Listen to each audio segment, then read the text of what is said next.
Hello everybody and welcome to Orf. My name is Philip, and sometimes on this channel we take albums and we review them, and that's what we're doing. Yay! And today we are looking at the highly anticipated record from 21 Pilots, Clancy. And to get this out of the way, yes, I am a fan, I am aware of the lore. Clancy is technically 21 Pilots' 7th studio album following the likes of Skeeled and Icy back in 2021. Easily the most polarizing album in the discography of 21 Pilots, and probably the most disliked as well. And personally, I have to agree, I think there's a lot of songs on Skeeled and Icy that just didn't really fit the bill for a 21 Pilots album. There's a few songs that I do find myself coming back to, but I haven't listened to the likes of Good Day or Never Take It in over a year at this point. If I'm listening to 21 Pilots, it's usually Trench or Regional at best and Vessel. And I'm a longtime fan of this group, so when I heard that they were quote-unquote going back to Trench, of course I got excited, but their first single, Overcompensate, didn't really blow me away in the way that Jumpsuit did back in the Trench era. I honestly didn't know what to think because I think my bar was set fairly low following the release of Scaled and Icy, and I think Trench is easily 21 Pilots' best album. I didn't know whether or not to set my expectations low because it is following Scaled and Icy, or to set my expectations high because we're going back to the Trench. But I have to say the other singles alongside Overcompensate actually gave me some high hopes for this record, even though it didn't really sound like we were gonna get exactly what Trench had years ago. I was waiting for a little bit more energy in the singles and didn't really get it, with my favorite songs in 21 Pilots' discography usually being the more high energy ones. I was hoping for a Jumpsuit 2.0 or a Heavy Dirty Soul 2.0. And while that's not really what we got in the singles, I thought they were very good quality and really something that 21 Pilots hasn't really done before, especially the likes of Next Semester. And Backslide was easily my favorite because of its unique chorus and really cool sounding ending. But now the whole album's out and we have to ask ourselves, is this really as good as Trench? Or is this just another Scaled and Icy? And to me, the answer is no to both of those questions. Because to me, this is a new 21 Pilots sound that doesn't really resemble what we've had in the past. Honestly, I think with this record, 21 Pilots were trying to be a little bit more organic with their sound. I think they relied a little bit less on production of big arena-sized beats, industrial synths, heavy bass. It's still here, but in a much different fashion where the songs don't really rely on those sounds. Are all these songs bangers?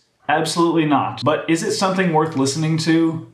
Yeah, I think so. Midwest Indigo is a track about finding warmth and connection in an environment that is noticeably cold and empty, hence the Midwest. Midwest Indigo has some of the better vocal performances on the album. I do find the instrumentation a little bit dry on this one, and I wish the song would go somewhere a little interesting. I think this song could have been a little bit longer, but I think it provides a sense of innocence, and I think it's done in a very lighthearted way. With Routines in the Night, I think this song does have an interesting chord progression, but I think the lyrics are just kind of a repetition of what Tyler has mentioned many times in his music, referring to, of course, the effect of sleep, or lack thereof, on mental health, while not really switching it up enough for me to find interest in it. Some parts of the verses, though, actually have some really sick flow, and I like the ending. It closes on a beautiful yet quick piano outro. Vignette is something I wanted to like more. The beat is crisp, and the vocals match almost perfectly with it, and the chorus tries to be a bit more epic with the incorporation of some strings. But for some reason in the pre-chorus and the chorus, I just don't really feel as much impact as it seems like they're trying to give off. I love this little synth part towards the end, but again, it just kind of ends a bit abruptly. I feel like both in this song and in Midwest Indigo, there was a great opportunity to end the song with a louder halftime section, and they kind of missed those opportunities, but it doesn't make either of these tracks terrible. A song I will stand by, though, is The Craving, both versions actually. I think The Craving is a beautiful and meaningful ballad that successfully throws in a slightly eerie sound as well. The whistling that you hear in Jenna's version make me feel like I'm an indie cowboy sitting in front of a campfire after my trusty steed just died. It's an almost cryptic track and yet beautiful at the same time. I find Lavish to be one of the most unique songs on the record. Again, this is a track with an awesome beat, and they've managed to mix this head-bobbing track with a set of synths and strings that make me feel like I'm in The Great Gatsby movie or one of the later seasons of Peaky Blinders. I imagine walking into a Roaring Twenties club and I'm surrounded by Art Deco, people doing various hard drugs while hearing jazz for the first time ever. However, Navigating is really cool. It is a little unfortunate that this is probably the highest energy track on the album because, like I said, I wanted a bit more of that kind of stuff. But I feel like with this rhythm section that wouldn't be out of place in a song by The Killers or Matchbox 20, to me, Navigating is what Shy Away should have been. And again, I'm very aware of the lore. I was a straight up conspiracy nut for T.O.P. during the Heathens and Trench era. But that doesn't make the quality of Scaled and Icy any better. I'm probably not going to be going back to Scaled and Icy and changing my opinion on it for the better now, even if 21 Pilots were planning it all along as part of the greater story. Anyway, Snapback is probably my lowest point of the album. Like, there's really nothing here other than a reference to Backslide, which is a great track, and it just kind of has a completely uninteresting instrumentation for me. It doesn't really go anywhere, it doesn't really pick up the pace.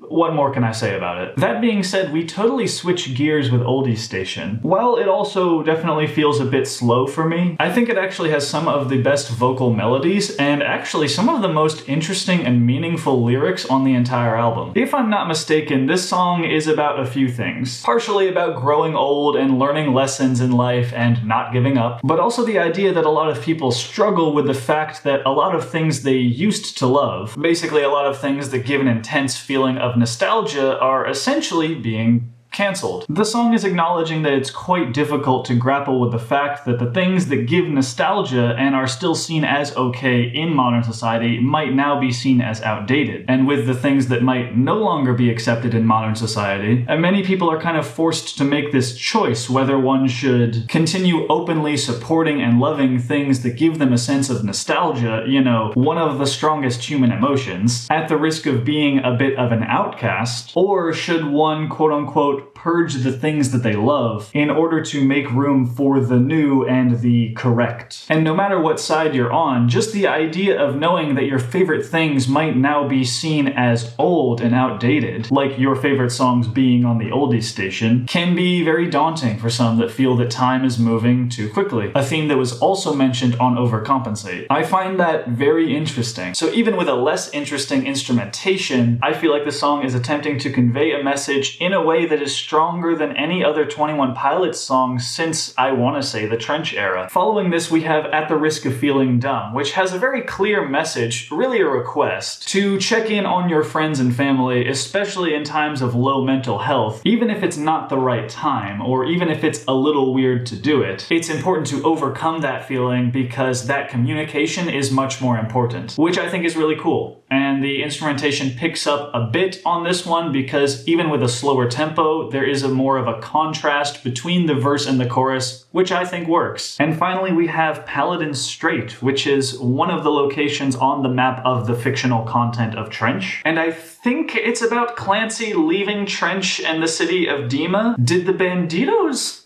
die? Of course, this is the song that we don't have a music video for yet, while also being the one that I feel like we need the music video for more than any other. I guess we'll learn more when that comes out, but in the meantime, I enjoy this track as a closer because I think it serves as a somber goodbye to the world of Trench that so many fans have been so immersed in for so long at this point. And that's it. So, what can I say about Clancy? Honestly, I feel that one of the biggest issues I have with this album is that it was teased as Trench number 2. I'm serious. Even though I find Clancy to be a great record, with creative lyrics and instrumentals, great production, and a very cohesive sound, even more so than some of their previous records, I do find there to be low points on the record, and sections where I get a little bored, which is something that Trench definitely doesn't have. And by labeling Clancy as the record that's going back to Trench, I think 21 Pilots created some massive shoes to fill, and in my opinion, I don't think they quite did that. However, while Trench, and probably Regional at best, sit higher on my favorites list, I really do think that Clancy is a massive step up from the likes of Scaled and Icy. As a whole, I think it is well written, well performed, and offers some more unique sounds. There's some elements here that feel like a total first for 21 Pilots, and the record is not a magnum opus, and it's not an explosive arena-sized vibe, but I think it has purpose. it has meaning, and most importantly, I do think there is something on this record for everyone, casual listeners and die-hard fans alike. So at the end of the day, from me, Clancy is probably gonna get a B+ to an A-. Sure, I might be a little disappointed that I didn't get Trench 2.0, but at the end of the day, Clancy works. So well done to 21 Pilots, and congratulations on the conclusion of the Trench era. And there you go, that's Clancy by 21 Pilots. But what do you think? I would love to hear your opinions on the record. Maybe if there's something I missed on any of these songs, clarify it for me in the comments. I'd love to learn more a little bit about the lore that's going on here. I will read all the comments, I promise. I hope you all have a fantastic evening. Stay safe out there, and I will see you in the next video. Goodbye. See ya.